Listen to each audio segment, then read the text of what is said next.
ബലാത്സംഗ കേസിൽ അറസ്റ്റിലായ പാലക്കാട് എംഎൽഎ രാഹുൽ മാങ്കൂട്ടത്തിലിനെ സപ്പോർട്ട് ചെയ്ത് സോഷ്യൽ മീഡിയയിൽ വമ്പൻ ഹൈപ്പ് വാങ്ങിയ ശ്രീനാദേവി കുഞ്ഞമ്മിയെ മറന്നിട്ടില്ലല്ലോ. ഇന്ത്യൻ നാഷണൽ കോൺഗ്രസിന്റെ പ്രഖ്യാപിത നയങ്ങൾക്കും നിലപാടുകൾക്കും വിരുദ്ധമായി അച്ചടക്ക നടപടിയുടെ ഭാഗമായി പാർട്ടിയിൽ നിന്നും പുറത്താക്കപ്പെട്ട രാഹുൽ മാങ്കൂട്ടത്തിലിനെ പിന്തുണച്ച് സമൂഹ മാധ്യമങ്ങൾ വഴി അഭിപ്രായങ്ങൾ പ്രചരിപ്പിച്ച് പൊതുജനങ്ങൾക്കിടയിൽ തെറ്റിദ്ധാരണയും അവമതിപ്പും ഉണ്ടാക്കിയെന്ന പേരിൽ അന്ന് ഈ കുഞ്ഞമ്മിയെ സോഷ്യൽ മീഡിയ എടുത്ത് അലക്കിപ്പിഴിഞ്ഞിരുന്നു. അതേ കുഞ്ഞമ്മിയുടെ പേരിൽ വീണ്ടും ഇതാ ഒരു കീറാമുട്ടി കൂടി. കോൺഗ്രസ് നേതാവും പത്തനംതിട്ട ജില്ലാ പഞ്ചായത്ത് അംഗവുമായ ശ്രീനാദേവി കുഞ്ഞമ്മ തെരഞ്ഞെടുപ്പിൽ മത്സരിച്ചത് റേഷൻ കാർഡിൽ വ്യാജമായി പേര് ചേർത്താണെന്നുള്ള റിപ്പോർട്ടുകളാണ് ഇപ്പോൾ പുറത്തു വരുന്നത്. മരിച്ച വ്യക്തിയുടെ ഭർതൃ സഹോദരിയുടെ മകൾ എന്ന വ്യാജേന റേഷൻ കാർഡിൽ ആദ്യം പേര് ചേർത്തു. ആ റേഷൻ കാർഡ് ഉപയോഗിച്ചാണ് വോട്ടേഴ്സ് ലിസ്റ്റിൽ കുഞ്ഞമ്മ പേര് ചേർത്തത്. കാർഡ് ഉടമയ്ക്ക് ഭർതൃ സഹോദരിയോ മകളോ ഇല്ലെന്ന് കാണിച്ചാണ് ശ്രീനാദേവിക്കെതിരെ ഇപ്പോൾ പരാതി വന്നിട്ടുള്ളത്.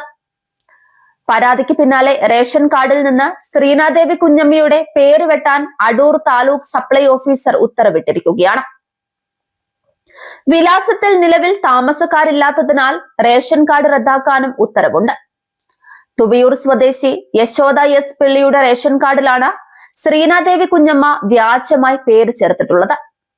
യശോദയുടെ ഭർതൃ സഹോദരിയുടെ മകൾ എന്ന നിലയിലാണ് പേര് ചേർത്തത്. യശോദ 2024 സെപ്റ്റംബറിൽ മരണപ്പെടുകയും ചെയ്തു. നിലവിൽ ആ വീട്ടിൽ ആൾതാമസമില്ല. SIR നടപടിയുടെ ഭാഗമായി നടത്തിയ പരിശോധനയിലാണ് പേര് ചേർത്തതായി യശോദയുടെ മക്കൾ കണ്ടെത്തിയത്. തുടർന്ന് മക്കൾ നൽകിയ പരാതിയിൽ അടൂർ താലൂക്ക് സപ്ലൈ ഓഫീസർ നടപടിയെടുത്തു. ശ്രീനാദേവി കുഞ്ഞമ്മയുടെ പേര് വെട്ടുകയും ആൾതാമസമില്ലാത്തതിനാൽ റേഷൻ കാർഡ് റദ്ദാക്കുകയും ചെയ്തു. 2021 തദ്ദേശ തെരഞ്ഞെടുപ്പിലാണ് ശ്രീനാദേവി ആദ്യമായി ജില്ലാ പഞ്ചായത്ത് അംഗമായി തെരഞ്ഞെടുക്കപ്പെട്ടത്. ആ ഘട്ടത്തിൽ LDF സ്ഥാനാർത്ഥിയായിട്ടായിരുന്നു ശ്രീനാദേവി മത്സരിച്ചത്. പിന്നീട് LDF വിട്ട് UDF പാളയത്തിലേക്ക് എത്തുകയും തദ്ദേശ തെരഞ്ഞെടുപ്പിൽ UDF സ്ഥാനാർത്ഥിയായി മത്സരിച്ച് ജയിക്കുകയും ചെയ്തു. എന്തായാലും കോൺഗ്രസിന്റെ വിവാദ പട്ടികയിൽ ഒരു ഫ്രഷ് ഐറ്റം കൂടി കുഞ്ഞമ്മ തന്നിട്ടുണ്ട്. കോൺഗ്രസ് ഇങ്ങനെയുള്ളവരെ തെരഞ്ഞു പിടിക്കുകയാണോ അതോ വിവാദം പേറാനുള്ളവർ പ്രിക്കോഷൻ പോലെ വന്ന് കയറുന്നതാണോ? എന്തായാലും കോൺഗ്രസിന്റേത് നല്ല ബെസ്റ്റ് ടൈമാണ്. ഇങ്ങനെ ഓരോ ദിവസവും പുതിയ വിവാദങ്ങളിലൂടെ വാർത്തകളിൽ നിറയുകയാണ് കോൺഗ്രസും അവരുടെ നേതാക്കളും. ജനങ്ങളെ നയിക്കേണ്ട സ്ഥാനത്തിരിക്കുന്ന ഒരാൾ തന്നെ റേഷൻ കാർഡിൽ വ്യാജമായി പേര് ചേർത്ത് തെരഞ്ഞെടുപ്പിൽ മത്സരിച്ചെന്ന ആരോപണം ഉയരുന്നത് ജനാധിപത്യ സംവിധാനത്തോടുള്ള വെല്ലുവിളിയല്ലാതെ മറ്റൊന്നുമല്ല. അച്ചടക്കവും മൂല്യങ്ങളും എന്ന വാക്കുകൾ വേദികളിൽ ആവർത്തിച്ചു പറയുന്ന UDF നേതാക്കൾ സ്വന്തം കൂട്ടരിലെ ഇത്തരം പ്രവൃത്തികൾ കാണാത്തതാണോ അതോ കണ്ടിട്ടും കാണാത്തതായി നടിക്കുന്നതാണോ?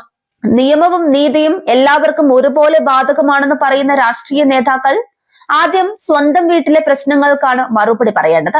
ഇല്ലെങ്കിൽ ഇത്തരം വിവാദങ്ങൾ ജനങ്ങൾക്കിടയിൽ കോൺഗ്രസിനും UDFനും ഉള്ള വിശ്വാസം കൂടുതൽ തകർത്തുകൊണ്ടേയിരിക്കും. ജനങ്ങളുടെ വിശ്വാസം നേടി അധികാരത്തിലെത്തേണ്ട രാഷ്ട്രീയത്തിന് വ്യാജരേഖകളും വിവാദങ്ങളും അടിത്തറയാകുന്ന കാലം എത്ര കാലം കൂടി തുടരുമെന്നതാണ് ഉയരുന്ന വലിയ ചോദ്യം.